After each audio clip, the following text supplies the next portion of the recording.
Let's take a look at these vent tabs from my BMW 3 Series. If your vent tabs have broken off, you can replace them easily with these replacement tabs. With this easy clip-on design, it literally only takes 2 minutes to install these vent tabs. So let's go ahead and do this. Here's what you're going to need. First, you're going to need to remove any remaining plastic parts from the old vent tabs. And for that, you're going to need some needle nose pliers.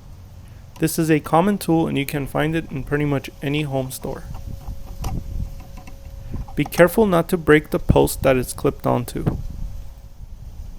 Next, what you're going to want to do is position the inner vents to the center as well as the outer vents. Make sure you can see all the way through and the center post where you're going to clip the new tabs to.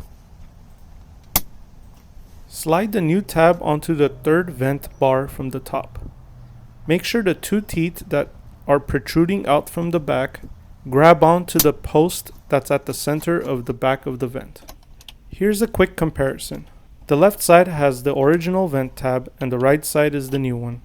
You can see how there's limited movement range.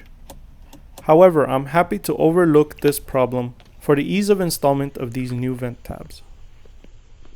Thanks for watching and I hope you found this video informative.